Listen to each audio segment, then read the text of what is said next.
G'day viewers, time for another chat, I thought.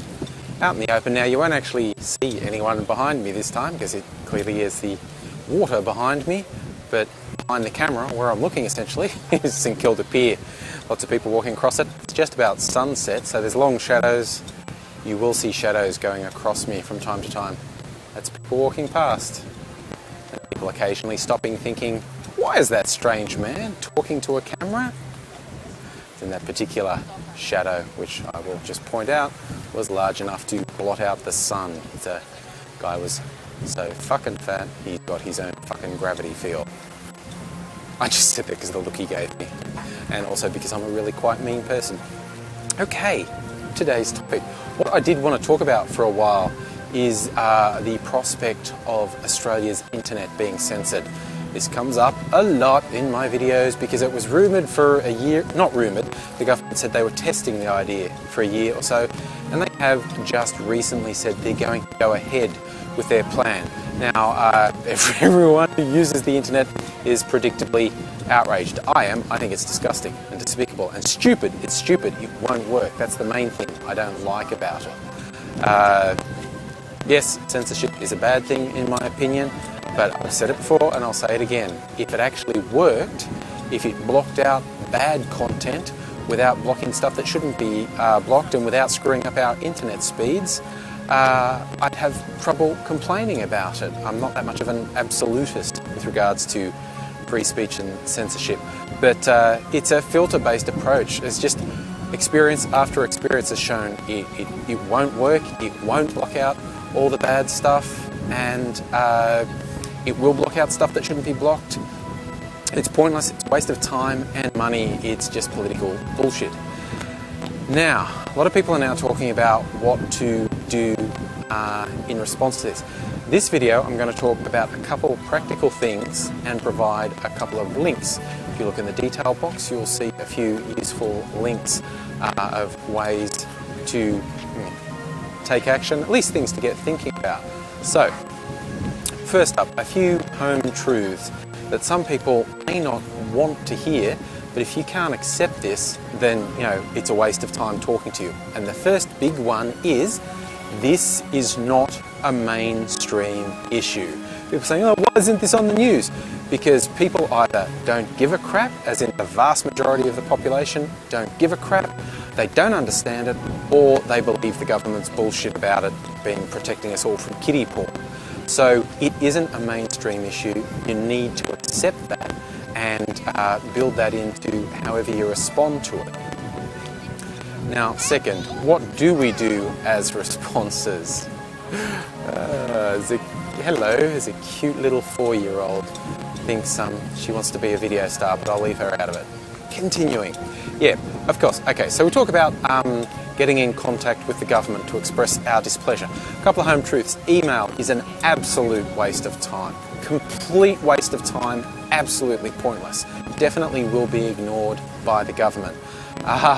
Most letters are probably going to be ignored as well, although I will give you a link to someone's views on how to possibly get a response from the government. It's on crikey.com.au. Basically how to create noise that the public servants who do the minister's work for them have to respond to. Essentially it's cast a wide net. Don't just send a letter of protest to Stephen Conroy. They all get bundled into one thing. Do it as much as possible. Of course, the Prime Minister, your local member, send a letter to the Minister for Education as to, hey, how's this going to affect kids' education if they can't get decent internet? To Minister for Industry, isn't this going to cripple Australian industry if we have rubbish internet? Generate enough noise and the government will realise. Now, another thing people bring up is online petitions, and I am on record as online petitions are completely useless. Paper petitions are useless and are always ignored by governments. Online petitions worse. Although, if we get enough sort of, online activity, it might give media a hook to hang the story off, to say how many thousands of people are doing various things. In and of itself, any sort of online activity won't achieve a damn thing, but as part of a bigger campaign might be worth it, probably doesn't hurt, but yeah, don't sign online petitions and stuff thinking you're going to change anything. You'll just be disappointed. So take it with a grain of salt when you do that. Oh yeah, and in any interaction with the government on this, don't be abusive. I know we all want to be, I know we're all angry, but you will be ignored and you deserve to be ignored if the actions you send to the government are abusive at all. That is a complete waste of time and in fact plays into the government's hand if they can cite to how nasty the abuse they're getting from these evil internet people are. You need to be adult and civil, even if you're not an adult, even if you don't feel very adult about it, even if you don't feel like being particularly civil about it. You are hurting the cause if you are abusive. Another thing us techie internet nerds have to just accept is objection alone is useless. It will not achieve anything. The government does not give a crap that we object to it. I read someone else's view and I thoroughly agree actually. Probably the only hope is to come up with a viable alternative. That some clever techie people have to come up with effectively something equivalent to a filtering plan, but one that will actually work without all the downside, which is where getting involved with lobby groups like Electronic Frontiers Australia is a good idea, because the more people working on this, the more likely we are to come up with a decent solution. And we need a solution. It's not just complaining, it's not just objecting, that's pointless. We need to offer a better solution than the government's absolutely rubbish proposal.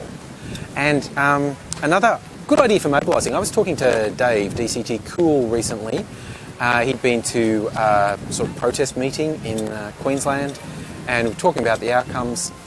And we were thinking maybe we could focus action around it. Not like, I'm going off the internet, which some people have said, you know, boycott internet day. Oh God, you know, if you want to do it, I've said it before, these boycotts are ridiculous. It's counterproductive. I'm not going to hurt myself for something that has no effect whatsoever on the big picture. No one gives a crap if people go off the internet for the day. It's stupid. Don't do it. There you go. I'm through pussyfooting around. It's stupid. Anyone who proposes that as a solution is an idiot. It won't work and it makes you look stupid. Don't do it. But we could focus on a particular day, an event. Now, I don't have answers at this point. This is promoting ideas. And Australia Day is not that far off, January 26th. That seems like a good day to aim for some sort of public or broad internet-based statement. And saying, you know, because it's screwing with the Australian way of life, really, this dumb filter. So maybe we could make Australia Day a protest day. So I will keep updating with any good information I get. In the meantime, if anyone else has good information, by all means, update me. And then maybe together we can do something about this.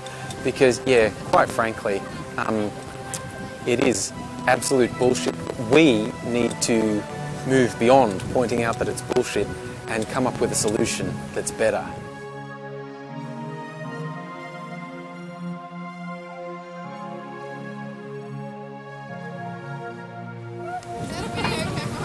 Yes, that's a video camera.